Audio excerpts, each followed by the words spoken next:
हमेशा उनको हॉस्पिटल में जाना पड़ता था, ये सब होता था उनका। तो मेरी गुरु स्टोरीज तो उनसे शुरू हो गई। तो क्या हो गया था, उनको मालूम, पूरा भरोसा था 2005 में वो उनको ऑक्सीजन कम ये होता था, ऑक्सीजन कम होता था, कार्बन डाइऑक्साइड ज्यादा होता था। कुछ ड्रिंक पानी नहीं लेते पर स्मोकिंग करते थे पहले। तो 2005 में वो हॉस्पिटल में गए, हिंदुजा हॉस्पिटल में थे, अच्छा हॉस्पिटल मुंबई का है। तो एक दिन सुबह उनको इतना ऐसा हो गया कि जैसे लकड़ी जैसे हो गई ठंडी, मुझे भी लगा कुछ तो है। तो डॉक्टर को बुलाया। उस दिन वो डॉक्टर हमारे फॉरेन जाने वाले थे लोग, वो भी आ गए।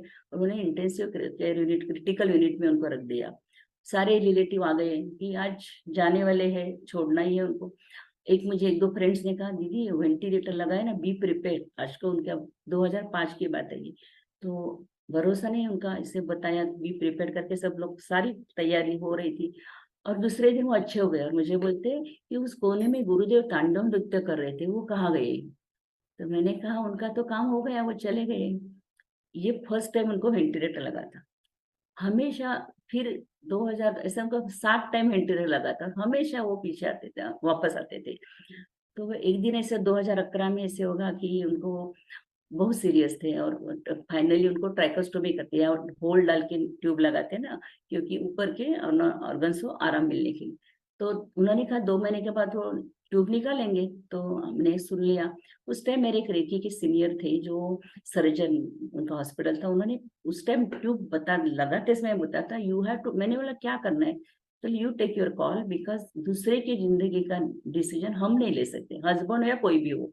सो not you, you can't take. तो उनको तो समझ में नहीं आता, तो ट्यूब लगा ली। बाद में निकाल ही नहीं दे रहे थे। फिर उन्होंने 1 महीने के बाद मुझे और मेरी लड़की को कहा, तो ये ट्यूब नहीं निकालोगे तो मैं 7th फ्लोर से सुसाइड करूंगा। तो मुझे वो सेंटेंस आ गया। उनको मरना है, he can't tolerate the suction process, तो उनको जाना है अभी। तो लेकिन डेयरिंग तो नहीं हो रहा था। लेकिन डॉक्टर ने उन्होंने बोला नहीं, तो मैं कुछ भी तो ऑफिस जाए तो करूंगा। फिर मैंने डॉक्टर को बताया, डॉक्टर ने कहा ठीक है, अभी हम वो ट्यूब निकालते हैं। तो बोला लेकिन आंटी आप सही कर रहे हो, सोचो क्रिटिकल है, ऑन द स्पॉट भी हो जा सकते हैं। तो मैंने कहा डॉक्टर क्या करूँ, वो सुनते ही नहीं है, और I don't want to suffer him also.